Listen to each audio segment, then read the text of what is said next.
Well, welcome everybody for our second session of introducing U.S. Census data and ACS data into undergraduate courses. So pleased that you've come back again and have participated in our survey in between. Hopefully, as a result of these two sessions and our video, you'll be off and running to be able to produce some new things or more interesting things that fulfill whatever you think you'd like to fulfill in terms of putting data analysis into your courses, which has been our goal to try to get people to do. We're really pleased to have you here. It's the same cast of characters this week, although there'll be more discussion from people other than me in this session. Joining me is Jill Bauma of Berea College, Esther Wilder of Lehman College of the City University of New York. Jessica Waters is a coordinator in Ann Arbor who sort of makes everything work. And Nicholas Martins, who's an undergraduate who works with us, will be around to sort of help us out along the way. And the agenda today is I'm going to do a little bit more introduction to the SSDAN tools. If you've seen the video, you've had, I think, a pretty thorough introduction, but I'm going to try to do some highlights of that for the first part of this. And then we're going to go into the best practices in teaching that Jill is going to take over and talk about. And then an overview of some other very useful tools that are not part of our SSDAN suite of tools, but can also be used for the same kind of purpose that we have developed our tools for. And Esther will do that. Then there'll be a little bit of time for exploration and reflection. You know, when we do these in-person workshops, there's a lot of time for this. We let people go in a computer classroom or somewhere and sort of just work on their own for a while. And then we come back and talk about it. So the way we can try to replicate that at least a little bit is to have some time where you can go off on your own. And then we'll come back into breakout groups of only about 5 people in each breakout group, with one of us being there as well. And then we'll have some Q&A afterwards. So we're hoping the second part of the workshop, you'll have a chance to really sort of think more about what you're doing, share your thoughts with other people in this group, and maybe we can help you sort of move in the further direction. I mean, the end of the day is not the end, of course. We want you to, this is sort of the beginning of helping you. We're trying to give you some tools to help you put something together for your course over the next year, and a module, which we'd like you to do. But you know, this is the part of it that we're trying to replicate a little bit of what we did in person. A little bit of review from last week. I want to talk a little bit about data counts, which is part of our SSDAN website, where you can download very simple data sets to answer such questions like how does income differ by race, in two-way tables with control variables and so forth, with charts and graphs. The idea is that students don't have to spend a lot of time working with statistical packages. You don't have to spend a lot of time working with statistical packages. We package the data in a way that you can hopefully be useful in your classes going forward. And we have some simple data sets that for undergraduate data going from 1950 to 2021. They're all from either the Census or the American Community Survey, and the web chip program, which I'm going to take you into in a bit. And then, as we say, they're great for intro and non-methods courses to show students how to answer questions with data. That's the purpose of why we put a lot of our data sets together. So here is the SSDAN website, which is ssdan.net. And the front page tells us a little about the project and all of that. But where we're going is to data counts, which is the program that we're using to compile data to help you, do data analysis in your class. You'll see the front page of that has a list of the kinds of data sets we have. We have more data sets than appear here. We need to update this kind of overview, but you can easily find them by going to the web chip, which is the program that uses data counts. And what you'll see here on the left side is that we have quite a few data collections. They're organized either by the date of the data or sometimes the nature of the data that we have. We have some main collections, and we've been promising this. We're going to very soon put up a main collection for Census 2020, or at least ACS should say ACS 2020, although we have some ACS 2021 data here, which I'm going to show you. But the bigger collections have lots of data sets are there, and we're going to try to update those. We have some state level data for these different years. I'm going to update those too, but the GEO 2016 I think is still pretty relevant. I'll demonstrate that in a bit. We have single year data sets from the 1 year ACS from 2010 to 2017.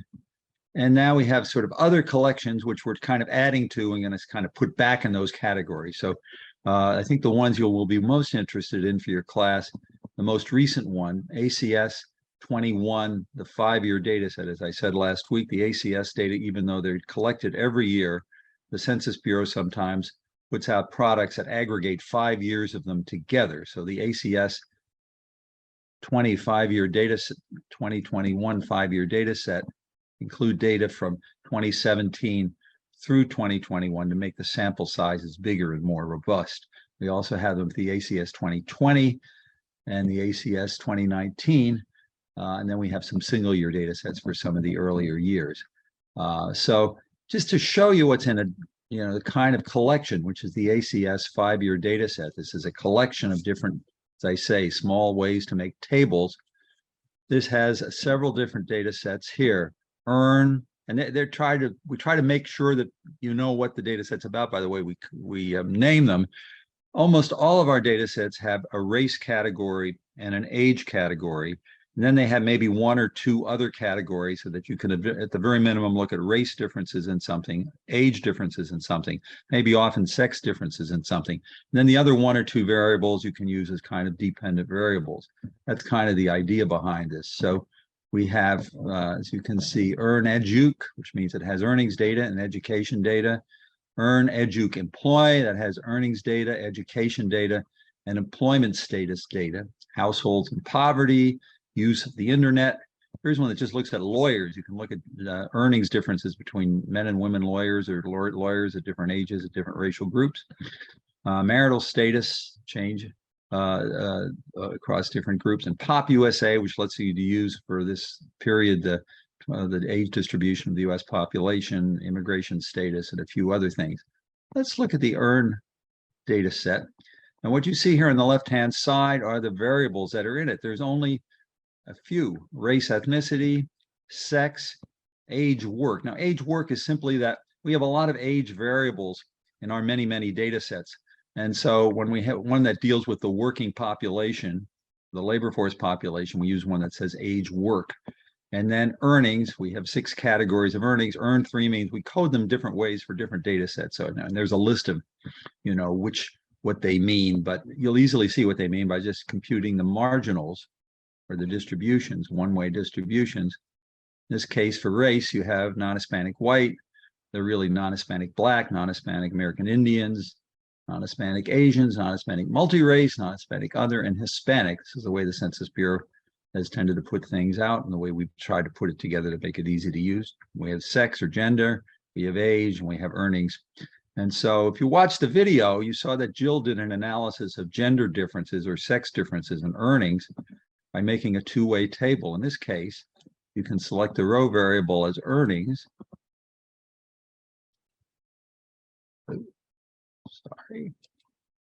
Earnings, the column variable as sex, and then we can present a table by percentage down. And this is one of the key things you want your students to learn. Which way should we percentage that table? Percentage it down, percentage it across. In this particular case, since earnings is the dependent variable, or at least how we want to see gender differences in earnings, this shows the percentage of males in each age category, the percentage of females in each age category. And if you want to do this more simply, we have some charts down here. There's a stack bar chart, which allows us to look at the earnings distribution of males and females. Another way you could do it is just do bar charts. And there's for the different earnings category. You can see the earnings category for the females is more skewed toward the bottom levels of earnings. The earnings category for the males are more skewed to the top categories of earnings. And you can also, if you wanted to, control for other things. This is just gender by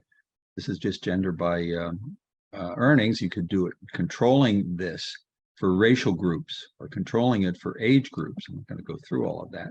And if you want to clear this workbook, I just wanted to show you while we were in this chart that by putting the arrow over it, it actually shows you the percentages in each one of these categories, as well as showing the key of what those colors mean. Similarly, with the bar chart, you can see for each category how many people are in each category is the way of dealing with it. So I want your students to understand when you're comparing two groups, which way to percentage to 100, and what do those percentages mean when you're comparing men at the highest age income category with women at the highest income category. What do those percentages mean? And if you percentage it the wrong way, you're not going to get the same result. And that's kind of the result for all of these things.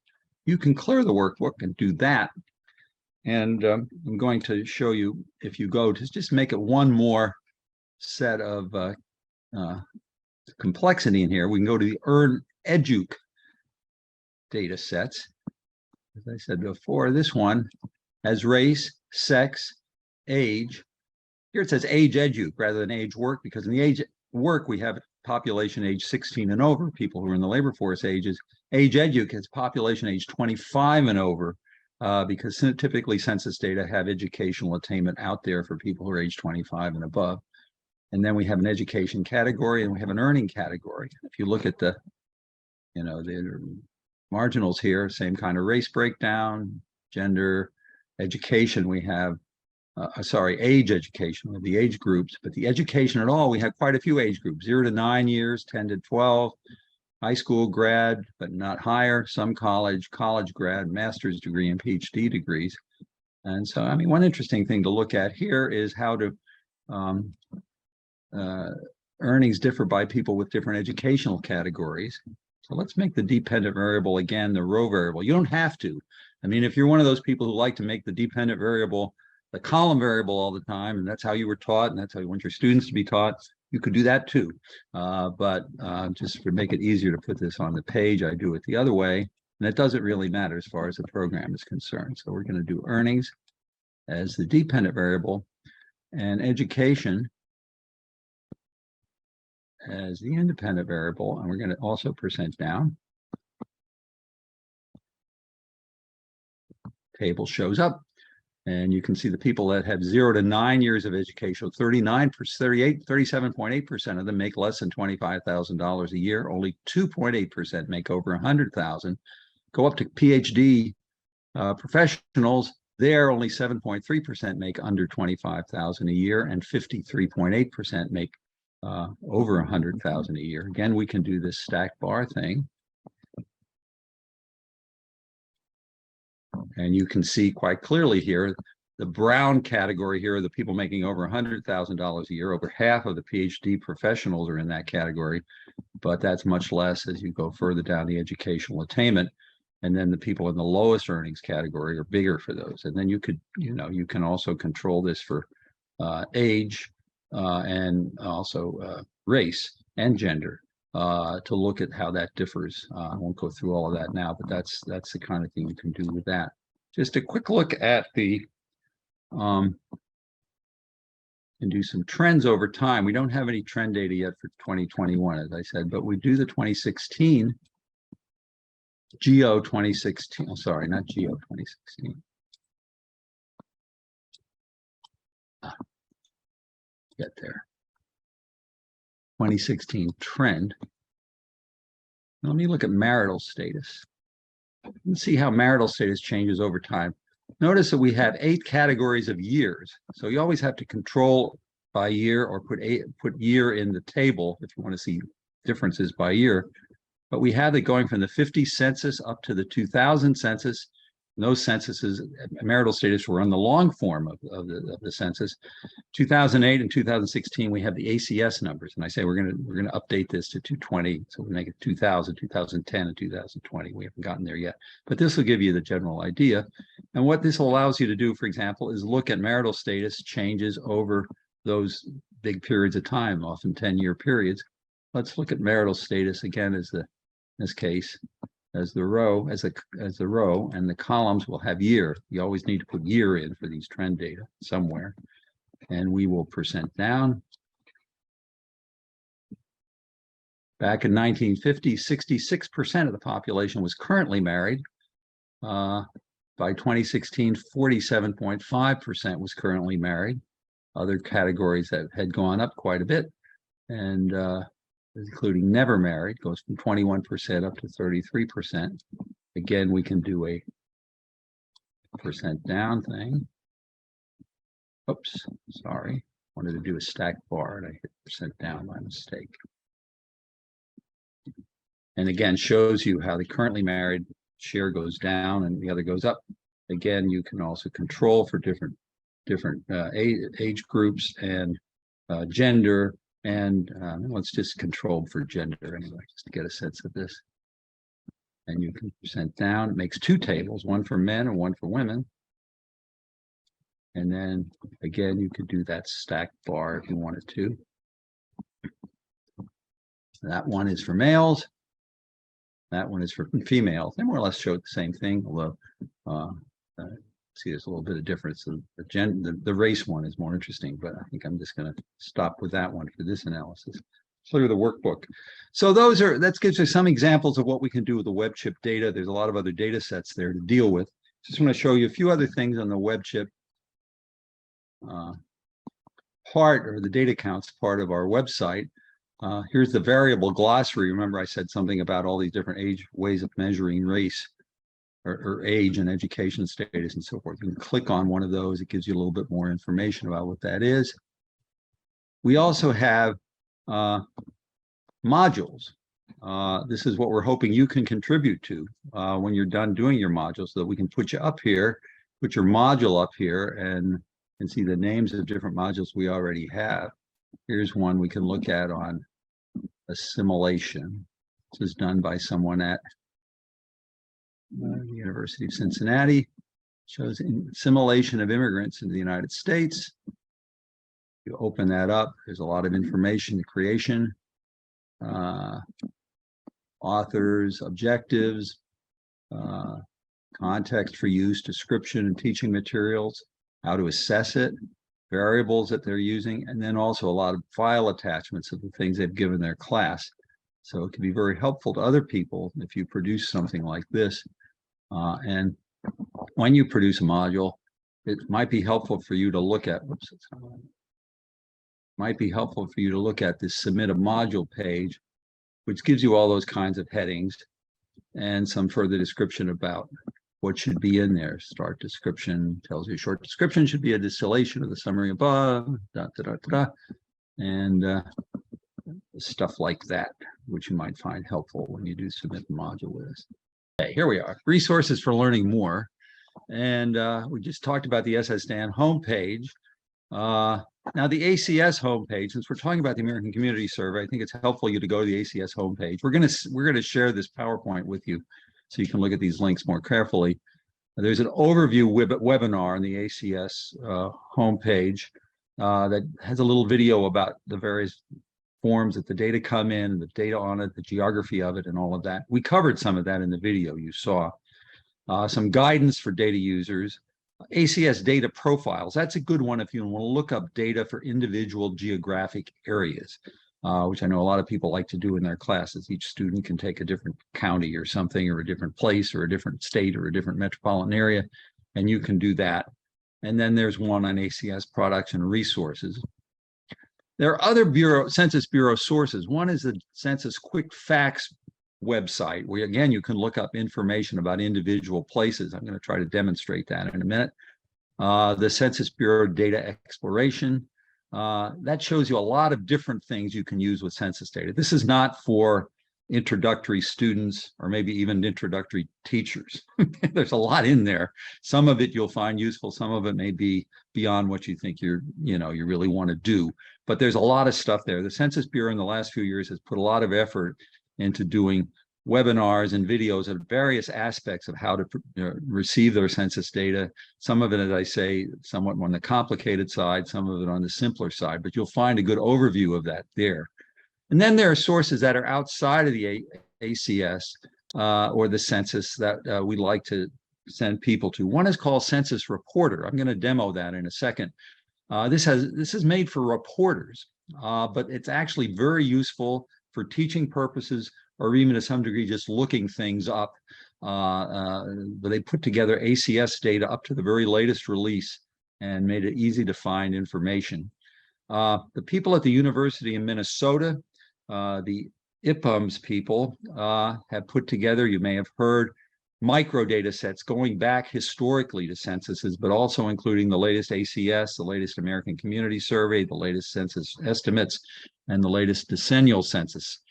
This is what we use to produce those little data sets that you have, because it takes microfiles and allows us to sort of aggregate them together and to make these little small tables that you're able to use. The people of Minnesota also have a harmonized aggregated data set. In other words, the Census Bureau puts out tables, and they have a way of sort of putting those tables together for it's easy for you to use. Social Explorer is done by someone at Queens College, Andrew Beveridge. It is a way of looking at data from maps, and you might look at that and have a view of that, if that's what you're interested in. And then a plug for another webinar that we've done, a set of webinars where we have Kyle Walker, who's one of our people who contribute to our project, has given three-hour webinars on how to use the ACS with R and Python. That's kind of separate what we're doing here. Our audience here is for students who don't want to analyze lots of census data. We just want to have them figure out how to figure, which way dependent and independent variables work and how they can deal with substantive topics. This is the Census Reporter website. Now, there's a lot here, and I can't give you everything, but fortunately, you can go down and have some videos which tell you about each aspects of this. And this is for people who want to get data on the fly. I mean, a lot of reporters are not doing very sophisticated data analysis, but they want to make sure what they have is correct and that it's in a way that they can communicate it with people. There is some more sophisticated stuff on here, but there's some easy to find stuff too. So one of the things you can do is start typing the name of a place. I'm going to type in Ann Arbor, Michigan. I don't even have to put in Michigan. And if I do that, up pops a lot of information about Ann Arbor, Michigan from the latest 2021 American Community Survey. Here you see the age, median age, sex, income, poverty, transportation to work, households, marital status, fertility, a whole bunch of stuff. And there's educational attainment, language, all the kinds of variables that you might expect.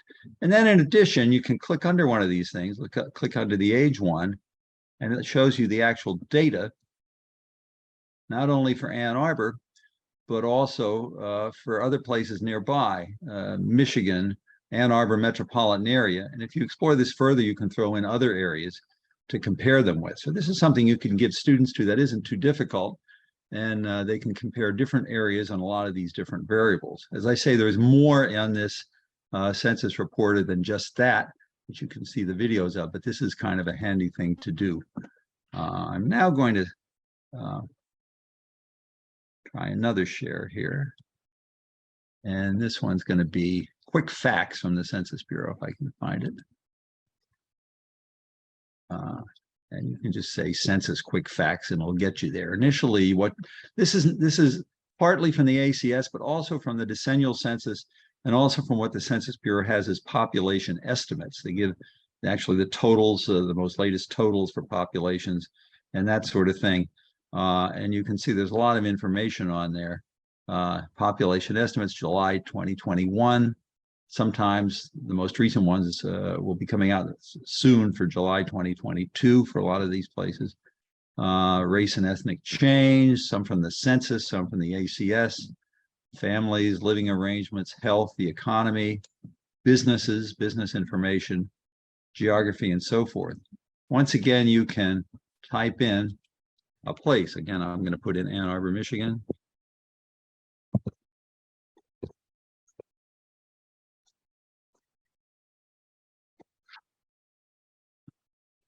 Like what I did because I spelled it wrong. It's kind of fussy about spelling. Let's see. Click that on, and you will see information show up for Ann Arbor, Michigan next to the United States on all of these different variables. And if you wanted to put in another variable, In another place you can put in, since our football rival is Ohio State, I'm going to put in Columbus, Ohio.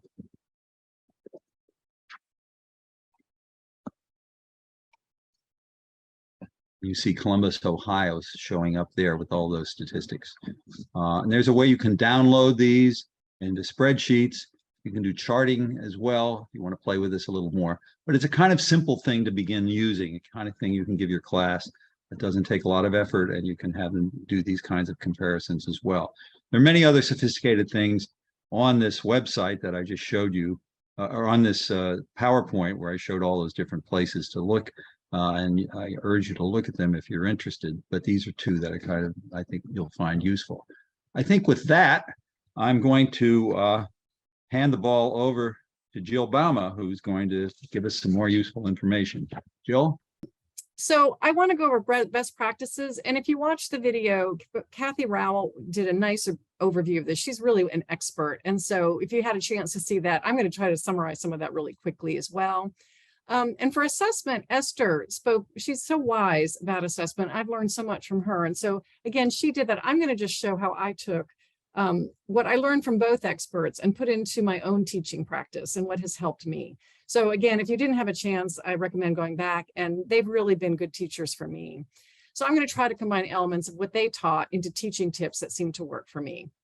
So what I want to go over today are the best practices I've learned is to identify the learning goals at the beginning, scaffold the skills, really build them slowly over time, offer multiple ways for students to practice, assess learning throughout, give it more time than you think you'll need. I always find I could use more time.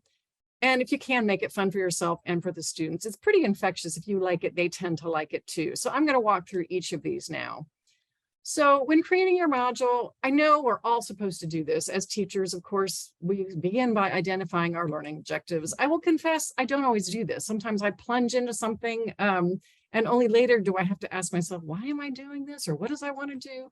So with these data modules, I think it's really good to have an idea what you want to do and to start fairly simply. It's so easy to jump into ambitious goals when students don't really have the skills. So here are the ones for my modules. And this is one of the ones that I'm actually teaching right now. I'm right in the middle of, and it's part of one that I modeled on the last video that you watched. So I want students to understand and identify independent and dependent variables. I want them to construct and interpret frequency and bivariate tables. And that's not simple. I demand really kind of perfect tables. And my big goal is that students learn to tell a story, oral and written, about income inequality using data as evidence. And then I want them to gain confidence in working with data and numbers. And so I'm really so happy when eventually they do learn that. Okay, so when you're scaffolding, when you're doing your objectives, I always try to have students guess. And in fact, I was just asking my students today, why am I doing this? And it was interesting. Their response today was so that we know what we're doing when we leave this class. And a couple students said, well, I want to work with data someday, or I want to work in healthcare, or I know I'm going to need this. So it really helps to remind them. I keep telling them, these skills really matter. I teach Soc, and a lot of times students think they know everything in it. I know families, I know hierarchy, I know power, but they realize they don't know these numbers. And it's meaningful to them. I mean, they don't really know the other, but this is meaningful to them as they see their skills develop. So I also really recommend that you scaffold, build up through example and practices. And again, I always recommend that students guess, okay? So not just why are we doing this, but how do we do it? So I don't just say, click this, click that. I actually put up a menu and I'll say, what button should I click now? And as you just saw, I can be challenged with that. So they often help me. Where would I find the variables? So have them kind of guess throughout the process of what they're doing, why they're doing it, and then what it means. And then always, before you show them data, have them guess what they're going to see. I don't ever flash a frequency or a crosstab at them without them guessing. So here's an example. Just today or on Wednesday in class, I had students guess the racial composition of the full-time year-round workforce. So this is what they have. There's a lot to unpack, right? Who is the full-time year-round workforce? So who's missing in that? Who's included? And then what do we mean by race, right? How is it socially constructed in this? So in this data set that I'm looking at, it includes these races: non-Hispanic white, Black, Asian, Hispanic, Native American, non-Hispanic other, and non-Hispanic multi. And so we discussed, what does that mean? Who's in there? Who's not? Why these constructions of why this construction of race? Given that social construction of race, then I asked them, okay, what do you think the composition of the U.S. full-time year-round workforce is? And I will flash this frequency at them. I've taken the numbers and percentages out, and I actually make them turn to one another and say, I want you to fill this in, guess. And then it's so interesting how bad they are at this. It's just astonishing how little we know about the racial composition in this country, in our states. And for example, this was for the U.S. I asked them to guess, and then I just write on the board sort of their guesses, the range for each group. And they guessed between 20% and 60% for whites. And so it was really interesting. And, I had them all, and I just write them all up as they're saying. They were a little closer for African-American, but it's really interesting to do this. So I have them guess first, and then I show them that. And so then when I show that data, it really means something to them, right? They have just kind of guessed, and then they realize if they're close or if they're not. So when showing the data, then I explain the basics. Okay, I have raw numbers, I have percentages. So I have them, I tell them which should we use, and we'll talk about using percentages instead. And I have them give them examples of how to read and interpret. So I will pull out the number 65.2. Use that in a sentence. So they have to say, 65.2% of what, and we work on that. So I build in assessment exercises. This is something Esther really taught me to do. So for example, after I've shown this, they've kind of guessed what it might be. I'll ask them, well, which of these is correct? Is it 65% of white people are in the full-time year-round workforce? Or is it 65% of the full-time year-round workforce is white? And the answer there is B. But it's very easy to guess A. And so we'll kind of talk about why. And again, every time I put a percentage or I put a table up, I have someone use pieces of it in sentences. So I'm scaffolding, right? I do lots of repetition. It can feel kind of boring, but they really like it. It helps, it builds those skills. With lots of these small assessments. And again, Esther really taught me this. So every time I introduce a new analytical skill, a frequency, a crosstab, a graph, I give practice, and I actually give a lot of templates. Students have kind of taught me it really helps. This percentage of this equals really helps them at first when they're starting to use these. So as you go, start creating your own list of rules, and you will. You don't realize you're going to have your own rules until you start teaching it and you see the really common mistakes students make. And so then I just started making my own rules. I call them Balma's rules now, and they've all learned them. And they'll feel more comfortable using it, and you are sort of getting what you're hoping, the direction you want them to take. And then add the skills slowly. So let them start with a single variable, then move it to 2 variables, then put them together in a crosstab. So I told you, I had them guess this.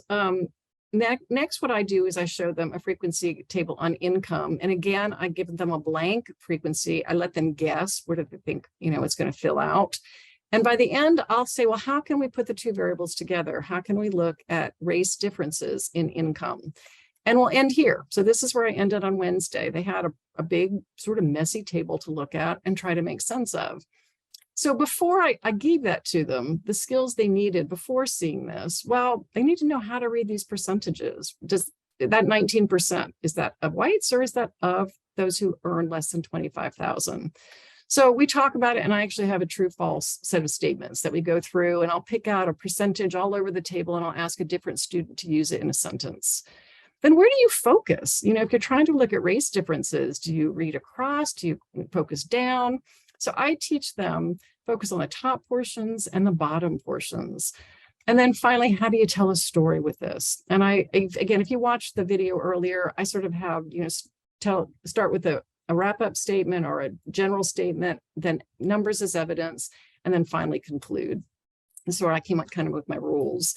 It really helps to use multiple modalities, have the students guess what they're going to see, have them explain it in pairs when you put something up, have them write together, have them read aloud and correct one another. I found that's really helpful to read aloud and ham it up, say, oh, that's so beautiful. Oh, I loved it, you know. And if it's not, then that's not so beautiful. How can we make it better? I give ungraded feedback. I have classes of 20, so they're not huge. I will ask them to give me one table and a paragraph, and then I will read it, and I can give lots of feedback without it being graded so they can take risks. So I find the more ways they can talk and write about it, the more they own it. And finally, have fun. Why I like it, it's hands-on. Students really are learning something they didn't know before. You watch their confidence improve. And I find it easy to cheerlead. It's just kind of fun. You really see this transfer of knowledge, skills, and confidence. Why students like it. I collect feedback every year when they turn in papers, and I ask them for advice on teaching. And this is things they've taught me. One said, I love the fact we did this. I didn't understand or enjoy it at first, but after practicing with it, I found that it was much easier than it seems. My advice would be to start more slowly with it. It seemed like we just jumped into it and it was very intimidating. So I slowed down. That was good advice for me. Another one's told me, going it over repeatedly was the most beneficial for me. The first few times we went over it, I did not understand it at all. But with time and you going over it and explaining it multiple times, I began to understand. The blank percent of blank earned blank equation helps. So again, repetition and templates, they were telling me these are very helpful. They also have just unsolicited given me information on our end of term evaluations. One said, keep on trying with data analysis. We, the students, need it, no matter how badly we do not like it at first. Again, I'm teaching in 2 different classes right now. As I was leaving class today, I said, you know, tell me what I should tell new faculty or others doing this. And they said, well, we really like it, but not always right while we're doing it. So they really do appreciate it after they've done it. And I can usually kind of cajole them into liking it while we're doing it. I certainly do. So finally, if possible, have students use different data sets. It's fun when they're kind of doing different things, different states, different years, different variables. Let them work in groups and pairs. They teach each other well. If time, have them present. I will on Monday have different groups and pairs stand up and share what they found. The more practice, the better. Writing, reading, sharing, presenting.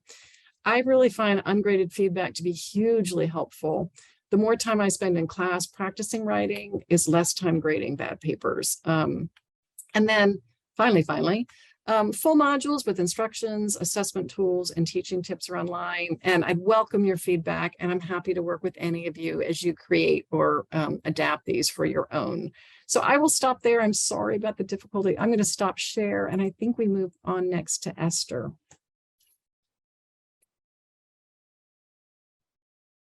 Hi, everyone.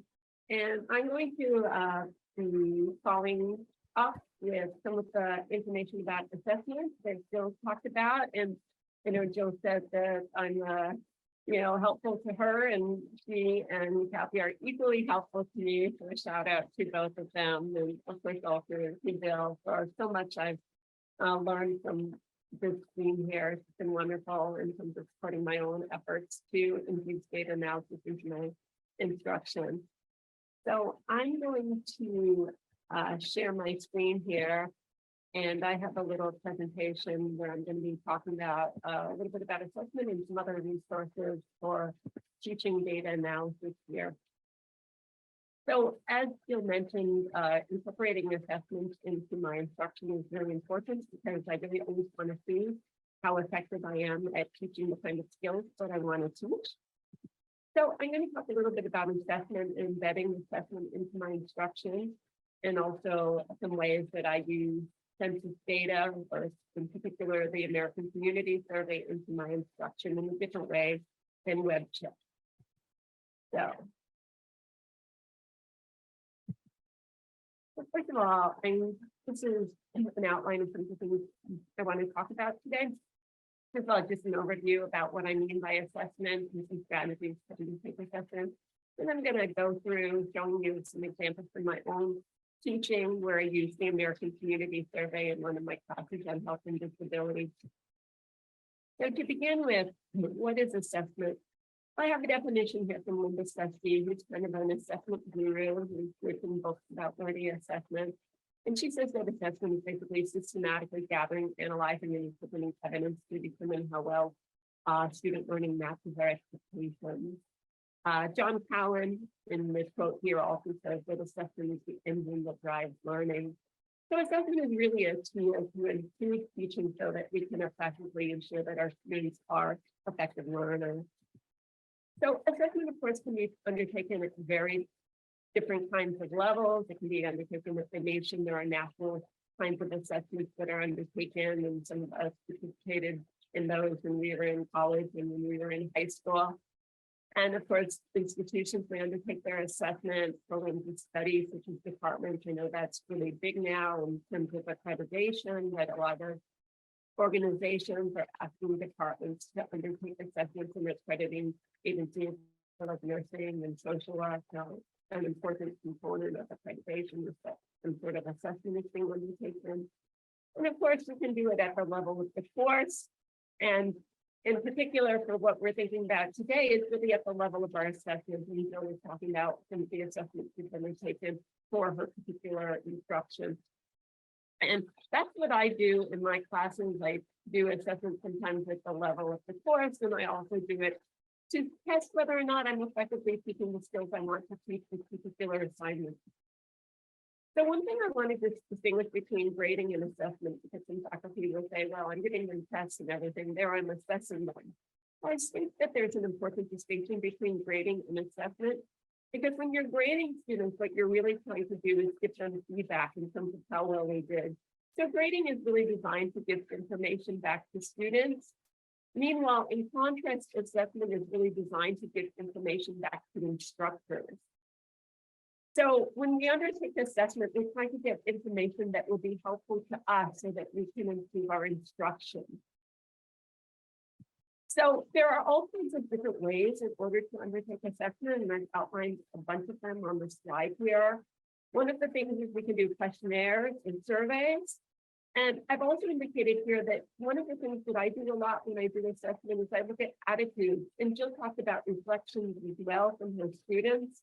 And I think looking at skills as well as attitudes are equally important, because attitudes affect skills and vice versa. So I think that we want to look at both of these when we assess our students. There are ways that we can assess these, especially skills, looking at portfolios. We can have assessments of part of course assignments.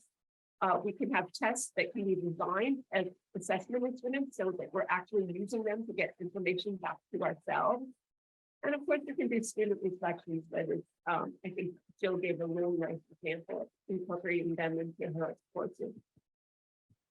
So the assessment cycle is outlined here, where it begins with, we start off with identifying what our learning goals are, and then we provide learning opportunities, which we assume are going to be effective in meeting our learning goals. Now, assessment is really designed to answer that question as to whether our learning opportunities that we provided to students are indeed effective in achieving our specific learning goals or outcomes. And then ultimately, based on what we find from our assessment data, we should use that to refine our teaching. Maybe we didn't effectively teach one of these skills. Maybe our students felt that an assignment was confusing or instructions were confusing. And we should use that information to improve our instruction.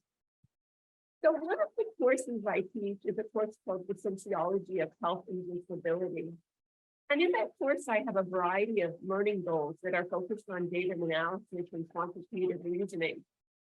And one of them is that students should be able to distinguish between distributions and rates.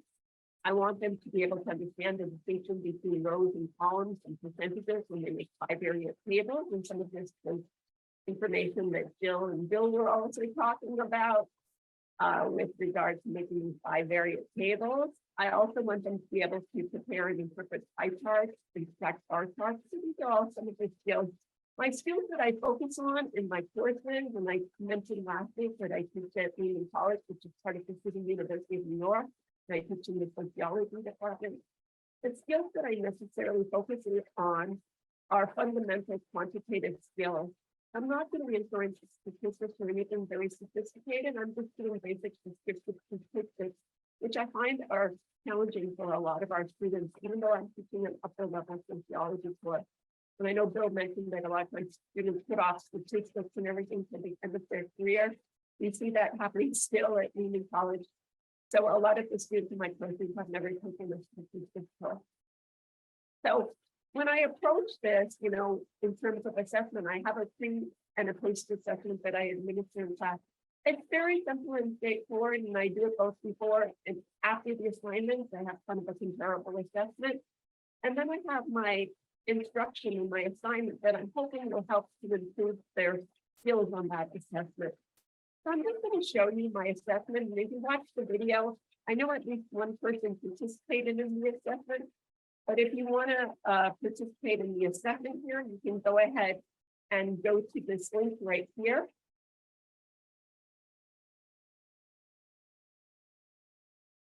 And I'll just give you all like a minute to do that.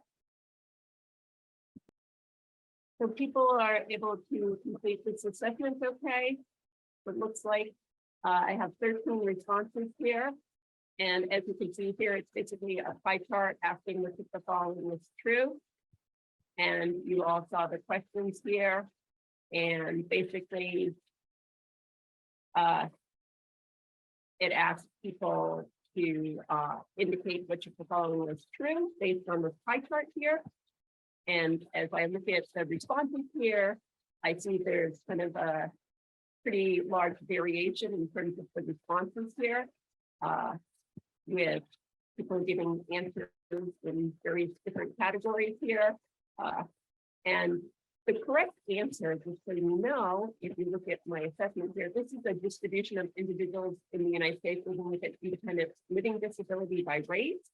And in terms of which of the following is true, the correct response is actually that in terms of, this is the pie chart shows the distribution of all people living with an independent living disability by race from 2015 to 2019. So in terms of the first one, 3.8% of Asians have an independent living disability. This is incorrect because it's basically 3.8% of those with an independent living disability are Asian. It's sort of like saying, you know, if you were to look at the distribution of physicians, you could say 75% of physicians are white, but it's not true that 75% of whites are physicians. So you want to make sure you're understanding the base population correctly. And then whites account for 3/4 of individuals with independent living disabilities. And if you look at this, that is the correct response because of the fact that if you look at all those with an independent living disability, about 3/4 of them happen to be, okay? So that's the way I would begin by just saying, you know, getting some, you know, data here on whether or not, you know, students are getting this correct in terms of whether they understanding how to look at a pie chart. Okay, so that's my pre-assessment. It's very quick. I just do this in class by throwing this up in a PowerPoint and having them answer the questions. I have computers in my classroom, but most of them just use their cell phone. Then we do an activity in class, and I'm just going to show you quickly another way that I use census data in order to work with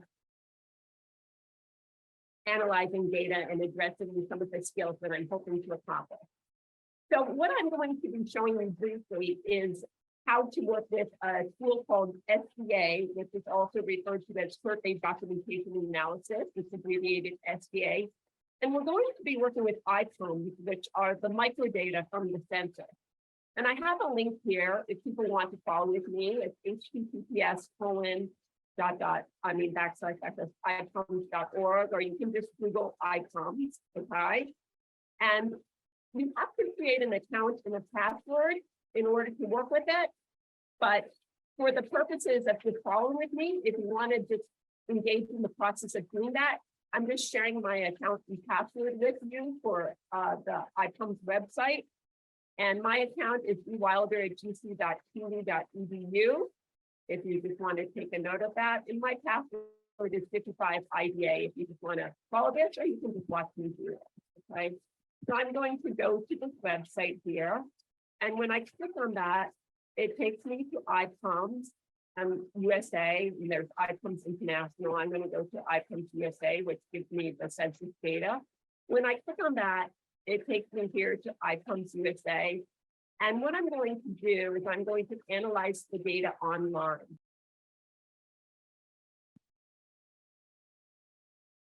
So then if you visit the website here, you see here, and now I am sharing, right? So everyone sees here. If you go to the iPhones website, you see all the resources here, and I selected iPhones USA. And as you see here, then you get the option to create your own data set or online tools for data analysis. I'm selecting online tools for data analysis. As I scroll down here, there are all these sources of census data. They're going all the way back to the 1850 census, all the way more recent to the 2021 American Community Survey. So this provides a lot of the data that is, some of this same data is available on WebChip. And WebChip is a more user-friendly resource. If you're like teaching, introductory sociology courses, I think WebChip, and I also use WebChip in some like introductory courses, is a great resource. If you want a little more versatility in terms of variables and maybe a little more sophisticated analysis, SBA is a great resource. So I'm going to go to the 2021 American Community Survey. And if I click on the American Community Survey, it comes up here with this kind of template for me to enter my variables. And as I mentioned, I teach a course in health and disability. So what I want to do with that class is have students analyze some of the data on health and disability. So as you see here, it comes up here with house and person variables. I'm going to click here where this arrow is right next to disability.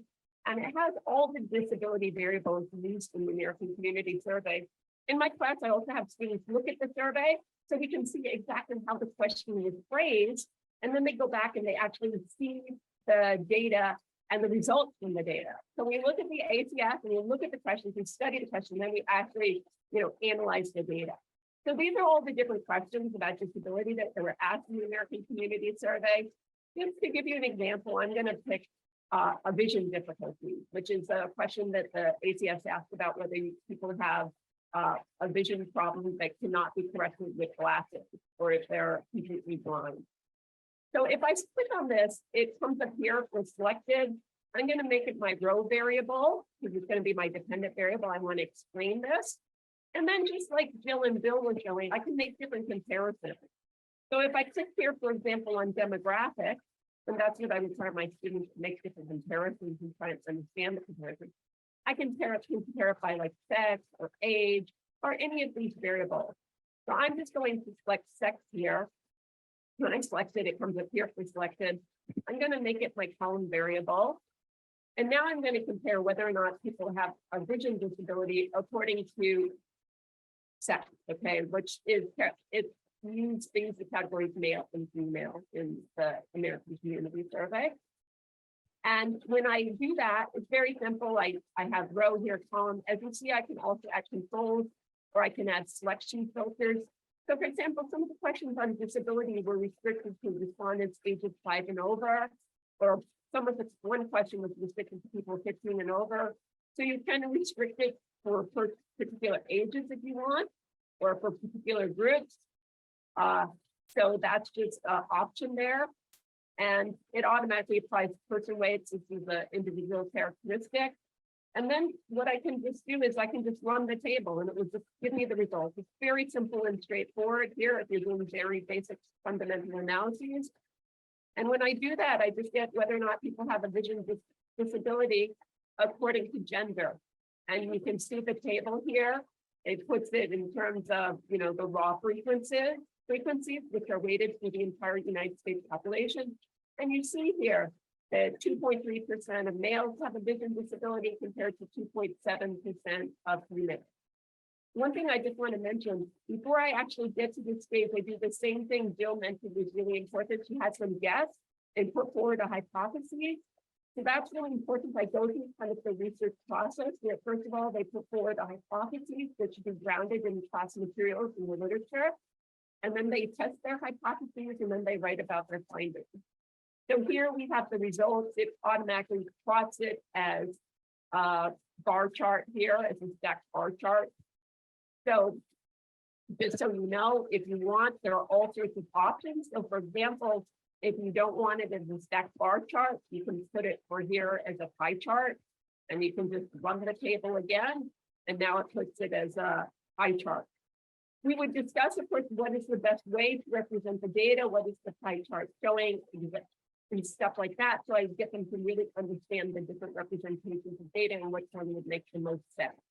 In this case, I would suggest a bar chart would be more effective if you want to compare. So that's how I'm integrating census data into my course on health and disability. I think it's really important for the students to understand how health and disability are conceptualized by our government, how they measure disability, and it's all within the context of a course on social scientific perspectives on health and disability.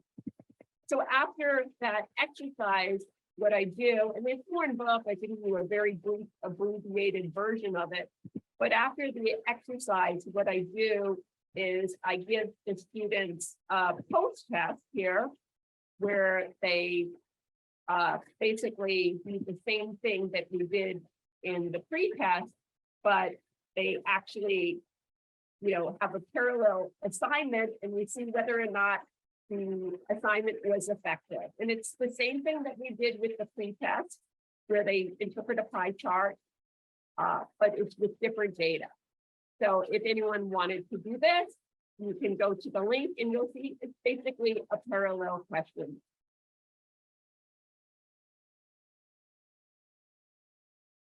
In the interest of time, I think I'm just going to move forward, but I can tell you it's basically the same thing we did with the pre-test, and I see whether or not there were improvements in student scores on that. I just want to mention before I wrap up, there are some other resources that I think can be very helpful if you're infusing data analysis, and specifically the use of census data into your instruction. Right here, I have a link for a video that uses a program called CODAP, which I think is a really nice program if you want to upload census data from the census and put it in a format that's very easy for students to analyze. If you want to take some of the microdata from the United States Census Bureau's website, which they allow you just to download the files, you can download it from the census website and easily upload it. So I have a 5-minute video that really goes over that.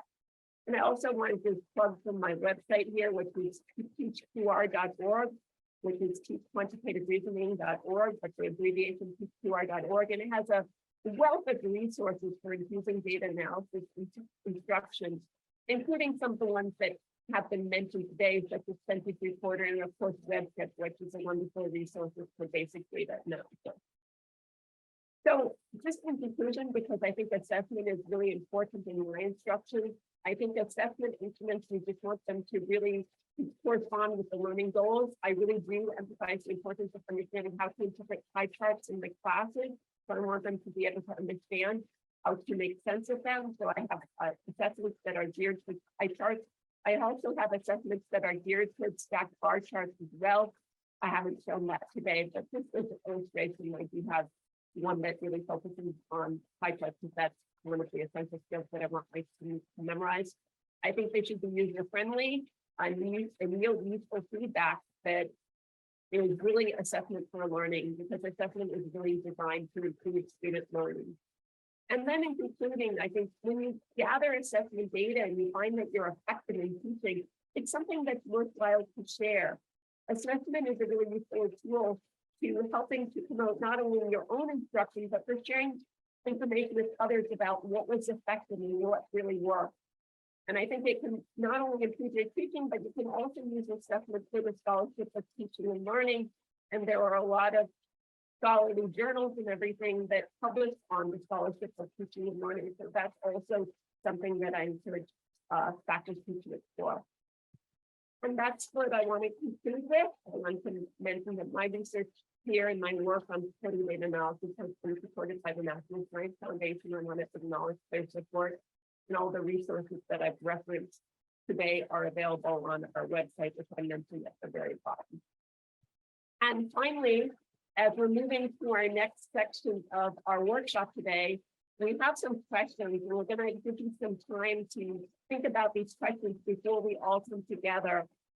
And as we move forward. We have some questions that I've outlined on the board. We want you to think about what are your skill-based learning goals, whether it's about, cross tabulation, creating charts. What are the kind of skills that you want to empower your students to have after they learn from your particular assignment that makes use of census data? We really enjoyed having you. We're glad there's such an interested group of people that applied to this, and it makes me feel better that the virtual nature of this works. And so that's very good. As I say, we're going to send you something that a very short evaluation and some information about the module, and you have the SSDAN email there that you'll send it to that, and we'll figure out how to get back to you if you have any questions at all. So we really appreciate your joining us for this. This is not the end of our teaching experience with you, but really the beginning. So hopefully we've given you enough information and background and tools that you can take them and work with them, in the weeks and months ahead, and that it's helpful to your teaching. So thank you very much. And we hope to hear from all of you as time goes on.